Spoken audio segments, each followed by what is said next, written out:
Hello, what's up? Welcome back to Football Insights Thursday morning.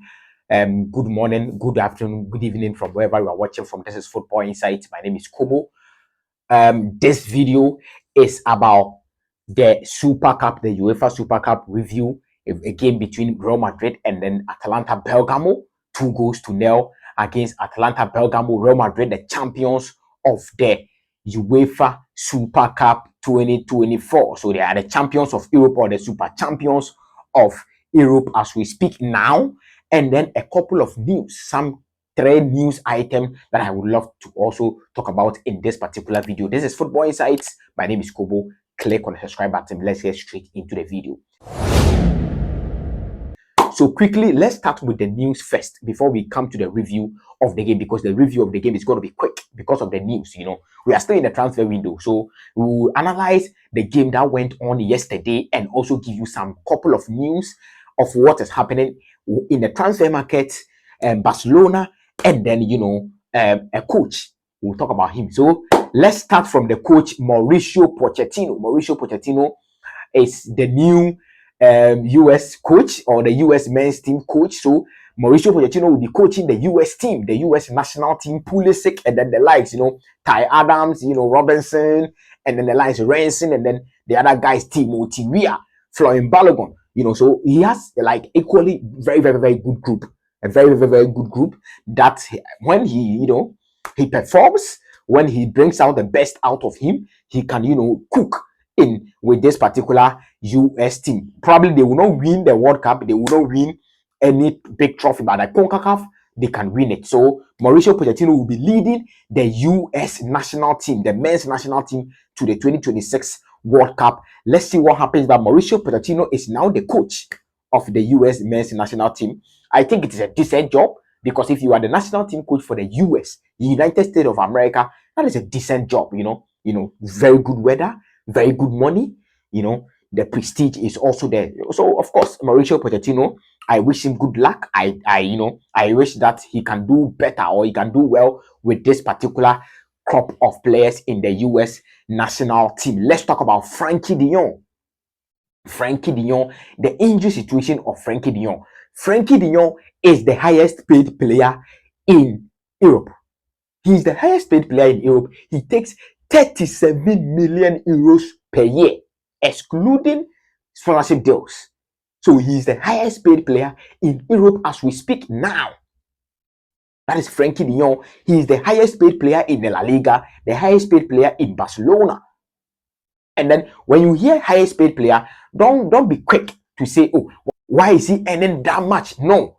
Some 2 years ago or some 3 years ago, he reduced his salary just to help Barcelona with the financial situation. And that is why, as we speak now, the salary has increased. And then he is being the highest paid player in Barcelona and then in Europe. Frankie de Jong is having injury issues. Since he came from Ajax, he played one full season for Barcelona. Since from there, that particular time, he has been getting injuries after injuries after injuries. We will see Frankie de Jong for like, let's say 15 games, 16 games, maximum 20 games for Barcelona, and then he will be injured. So he has been having injury issues.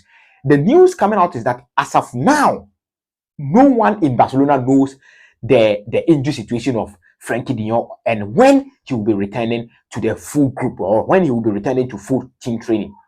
No one knows as we speak now. So the injury issues is worrying Frankie de Jong. Gundogan is injured. Pedri is injured. Gavi is injured. Frankie de Jong is injured. So when you check the Barcelona team, the most integral midfielders are all injured. Romeo is also out on loan, or I think it is a permanent deal to Girona. So when you check Barcelona, their midfield is not tight, and then they need to bring in another midfielder. I'm afraid they need to bring in another midfielder, because Fermin Lopez is not injured. He can play. You have there is this Caicedo or something. I call him Caicedo, Junior Caicedo. There is this Junior Caicedo in Barcelona. He is, a defensive midfielder. I will not say he's a very, very, very good player, but he's, average. Average player. But he will be playing the defensive midfield role for Barcelona. Barcelona, they need a DM. Miguel Merino is there. He's moving to, Arsenal. You should tackle the situation. Go and tackle the situation. I know Zubimendi will be very difficult because 60 million release clause is going to be very difficult. But Miguel Merino, 25 million, 30 million, you can attack the situation with that 25 or 30 million. They need a midfielder, especially a DM. But they can come to Chelsea. We can loan them Ugochukwu, or we can possibly sell them Ugochukwu 40 million euros. They can come and then we will sell them Ugochukwu. Ugochukwu will do the job excellently. Ugochukwu will do an excellent job for them in the DM. So Barcelona, we are there. Ugochukwu is also there. You can come in for Ugochukwu, but you know, Barcelona, the Frankie de Jong's injury situation is appalling. It is not good. It is not good. And then the player that earns damn high, he should be able to be available for most of the games, and not all the games. You know, it is injury. So you cannot determine when and how or where injury will come. That one you cannot determine it. But most of the games you should be able to play for Barcelona. But now he is injured. No one knows when he will be returning back to Barcelona. It is a very, very, very, very, very, you know, bad situation for Barcelona, especially in the midfield, because Frankie de Jong is a top player. When he is fit and then he is playing, a top player. Even if you play him as a center back, he will still play. Defensive midfielder, he will play. Central midfielder, he will play. Deep line playmaker, he will play. Even when he is bombing forward, he's very good in terms of, you know, giving assist passes and all of that. So very, very, very good player. But injuries is retarding his game. Injuries is retarding his game. Let's move from Frankie de Jong. We are still at Barcelona. Lamine Yamal's father. Lamine Yamal's father, the man of the moment.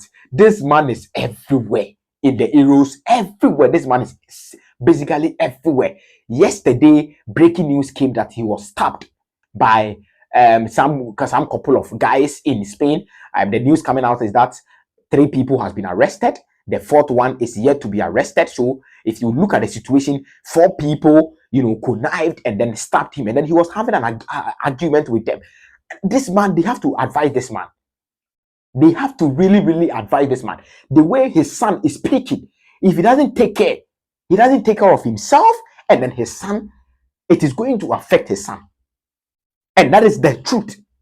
If he doesn't advise himself, his character, his attitude outside, you know, football is going to affect his son.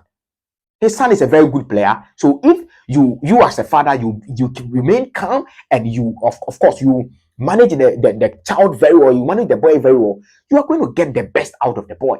But if you are doing this, it is going to affect the boy. So someone has to speak to this man.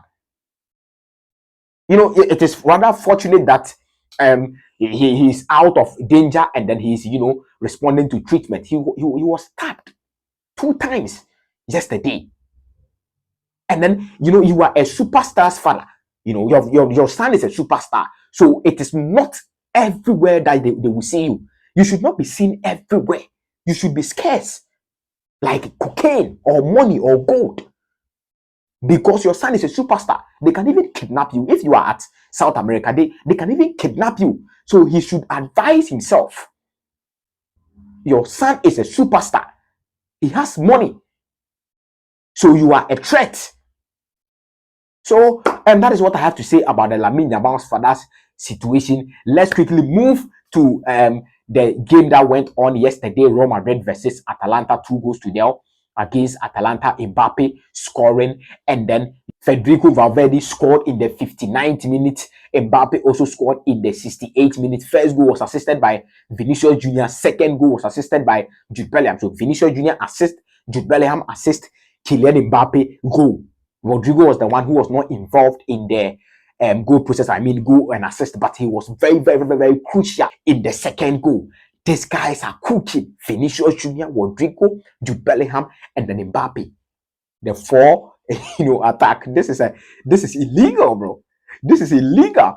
But you know, let's go straight into the game. The first half, Atalanta had, you know, some golden chances. They have a couple of golden chances, but Thibaut Courtois came through for Real Madrid. We got, you know, you can clearly see that Atalanta are a well-coached side. You know, they don't have that material, that quality as compared to Real Madrid. But when they are playing, you can see these guys are a well-coached team. They play according to the plan of Gianpiero Gasperini. You can see his work. on the style of play of Atalanta, the Atalanta boys, the Bergamo boys. So they are a well-coached team. Same as Real Madrid too. Carlo Ancelotti is there doing his job. We know what he can bring on board, or we know what he can do. But Atalanta, they were really, really good in the first half. They couldn't take their chances. And then there was one problem that was reoccurring in first half and in the second half. When they have the ball, it is very difficult for them to pick their runners. We have several occasions. Ademola Lookman was, running into spaces. Even Rutegi, or is it Rutegi or something? The Italian striker Rutegi came in. He was running into spaces, but they were very difficult. The midfielders, the defenders were very difficult to pick some of their runners. It is rather the defender Baka who came in and then he started, to pick some of the runs of Ademola Lookman and then Rutegi. But all in all, the Atalanta boys were not, they were not picking the runs of their attackers, and that was a problem. I don't know what Gianpiero Gasperini, what he wanted to do with them, but that was a problem on the pitch. If you are watching the match, or if you watch the match, you could clearly tell that was, always a problem.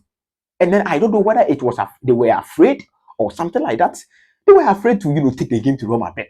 In some couple of occasions, they did, but they couldn't, utilize their chances. So Atalanta lost by 2-0 on the side of Real Madrid. Cooking Kylian Mbappe scored, a very brilliant goal, and then he was like this, Kylian Mbappe assisted by Jude Bellingham. Jude Bellingham won the man of the match. He played as, a central midfielder for Real Madrid yesterday in a 4-3-3 flat formation. So that is his position, He's an 8. He's not a 10. He's not a striker. He's an 8.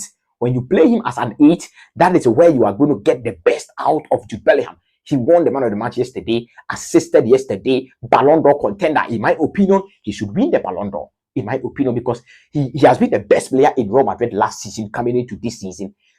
The most man of the matches won for Real Madrid, the most goals scored for Real Madrid. Even assist, he did some couple of assists. He came through for Real Madrid in some key moments in all Real Madrid season last season. So Jude Bellingham has always been the best player in Real Madrid last season coming to this season. No, you cannot tell me otherwise. The stats are there. You can go and check it.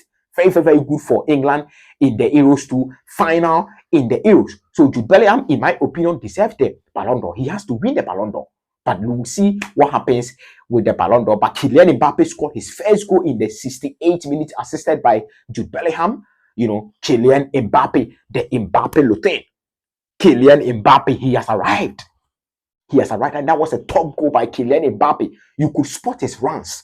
He came here, went there, and then also went again. And then you could see that his goal instinct is there. This is a world-class player. This is a top player. The goal that he scored, top goal. If you are not intelligent, you cannot score this particular goal. So Kylian Mbappe has arrived.